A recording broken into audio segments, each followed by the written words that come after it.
उत्तर प्रदेश विधानसभा चुनाव में 1 साल शेष रह गए हैं। सभी राजनीतिक पार्टियां अपनी-अपनी तैयारी में जुट गई हैं।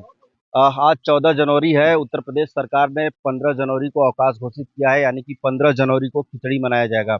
लेकिन समाजवादी पार्टी, हम तस्वीरें आपको दिखा रहे हैं, ये देखिए समाजवादी पार्टी के सांसद वीरेंद्र सिंह, उनके साथ तमाम जो लोग हैं, वो आज खिचड़ी मना रहे हैं, पीडीए की खिचड़ी मना रहे हैं और पीडीए का पतंग भी उड़ाएंगे।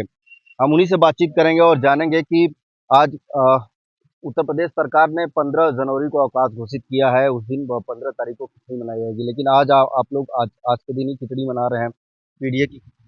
देखिए, असली खिचड़ी का त्योहार तो आज है, क्योंकि आज ही जो है कि सूर्य मकर राशि में प्रवेश कर रहा है, दक्षिणायन से उत्तरायण की तरफ जा रहा है। तो खिचड़ी तो आज है, इसलिए पीडीए समाज के लोग आज सब मिल करके, हम लोग गरीब समाज के लोग खिचड़ी मना रहे हैं। कल सरकारी खिचड़ी है, इसलिए कल सरकार से जुड़े हुए लोग खिचड़ी मनाएंगे।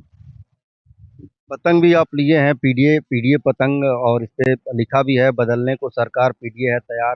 पहले पीडीए पंचांग, अब पीडीए पतंग।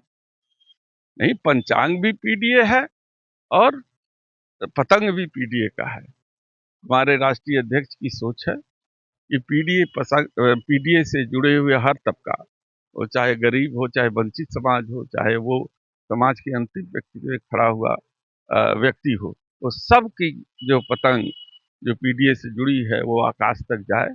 हम काटने में विश्वास नहीं करते, हम जोड़ने में विश्वास करते हैं। इसलिए सबको जोड़ करके सबकी पतंग को ऊंचा उठने की कामना करते हैं, ताकि उनके जीवन में समृद्धि आए। क्या लगता है, जिस तरीके से लोकसभा चुनाव में पीडीए फार्मूले पे आप लोगों ने बेहतर प्रदर्शन किया था उत्तर प्रदेश में, लोकसभा चुनाव में जो है 37 सीटें जीती थी, 27 में ये फार्मूला। आपको नहीं लगता है भारतीय जनता पार्टी पीडीए से घबराई हुई है? तो कहीं न कहीं पीडीए प्रभावी है, तभी ना घबराई हुई है। तो इससे आपको समझ जाना चाहिए कि 27 में हम जीतेंगे, सरकार बनाएंगे। आपने भगवान राम को एक लेकर एक बयान दिया था जो काफ़ी सुर्खियों में था। उन्हीं को आप समाजवादी बताए थे। क्या कहेंगे अपने इस बयान को लेकर? देखिए, मेरा ये कहना था कि भगवान राम का जो वनवासी चरित्र था, जो स्वरूप था, हम गरीब समाज के लोग उसके समर्थक।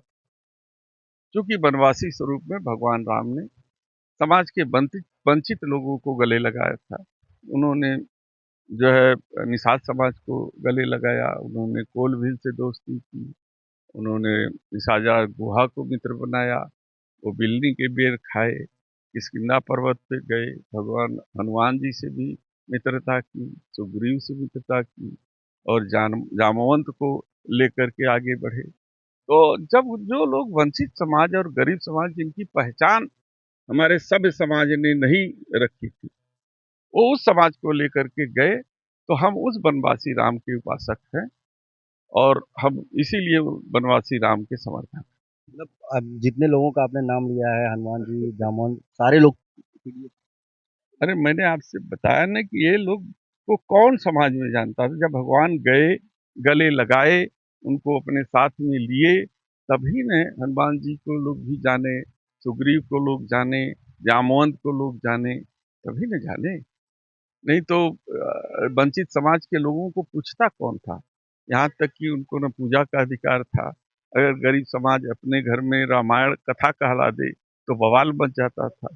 आज भी आज़ादी के 78 साल बाद भी यदि गरीब समाज का कोई व्यक्ति घोड़ी चढ़ के शादी पर चला जाए बारात लेकर के, तो यही मनुवादियों को इतनी पीड़ा होती है कि उनके साथ कैसा व्यवहार करते हैं। तो जब तक इस मानसिकता के लोग जो है इस देश में रहेंगे, तब तक पीडीए का भला होना बड़ा मुश्किल है। इसलिए हमको एकजुट होना चाहिए, और हम एकजुट हैं, और अपने समाज की भलाई के लिए, सबको न्याय दिलाने के लिए पीडीए को मजबूत करना ही चाहिए। एक आखिरी सवाल, आप बनारस में है, मणिकर्णिका का जीर्णोद्धार हो रहा है, वहाँ पे कार्य चल रहा है, लेकिन वहाँ के स्थानीय लोग इसका विरोध कर रहे हैं। उनका दावा है कि जीर्णोद्धार कार्य में जो बुलडोजर चलाया जा रहा है, उसमें कई सारी जो मूर्तियां हैं वो खंडित हो रही हैं। उसका एक वीडियो भी सोशल मीडिया पे वायरल हो रहा था, आप कैसे देखते हमने भी आरटीआई से मांगा है कि विश्वनाथ कॉरिडोर में कितने मंदिरों को तोड़ा गया है। और जो तोड़ी गई मंदिर की मूर्तियां हैं वो कहाँ हैं। उसी तरीके से हमारा जो विश्व प्रसिद्ध मणिकर्णिका घाट था, जो भगवान शंकर की भस्म भूमि थी, उसके स्वरूप को बदला जा रहा है। तो ये सरकार जितनी ऐतिहासिक और पौराणिक महत्व की चीजें हैं बनारस में, उसको खत्म कर रही है। और क्या यही क्योटो का स्वरूप है? क्या इसी तरीके से क्योटो को लोग चाहते थे कि बनारस की पहचान खत्म हो जाए? तो इस मुद्दे पर वो काम कर रही है और हमारा विरोध पहले था, आज भी है और आगे भी रहेगा। लेकिन वो तो कह रहे हैं कि हम इसका जो है विकास कर रहे हैं, इसका स्वरूप और अच्छा बना रहे हैं। जो लकड़ियाँ हैं उनके रखने की व्यवस्थाएं हो जाएंगी, जो दूर दराज से लोग आते हैं वो बैठ सकेंगे। देखिए, भगवान शंकर हमारे नेचुरल प्रकृति के देवता उनको कहा गया है। आपने देखा होगा भगवान शंकर के यहाँ मिठाई, दूध, फल ये सब नहीं चलता है। सोना, चांदी, गहना नहीं चलता है।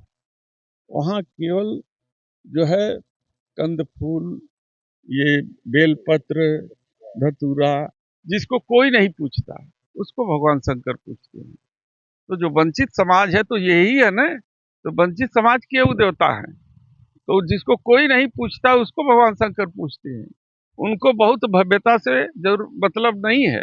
वहाँ की राखी जो है इतनी पवित्र है कि कितने जो है कि लोगों का कल्याण हो जाए। तो इस भावना से यदि वहाँ विकास होगा तब तो ठीक है, लेकिन अगर इस भावना को दरकिनार करके वहाँ का विकास करने की कोशिश करेंगी तो इस पर हम लोगों को आपत्ति है। और माननीय प्रधानमंत्री जी से निवेदन है कि इसका परीक्षण कराएं और देखें कि कैसे वहाँ का विकास हो सकला, फिर उसके बाद तो वहाँ पे तोड़ फोड़ और सब कुछ करें। बहुत शुक्रिया बातचीत के लिए। तो ये थे हमारे साथ बातचीत के लिए समाजवादी पार्टी के सांसद वीरेंद्र सिंह जी, जिन्होंने तमाम मुद्दों पर हमसे बातचीत की। वाराणसी से विनीत श्रीवास्तव, भारत समाचार।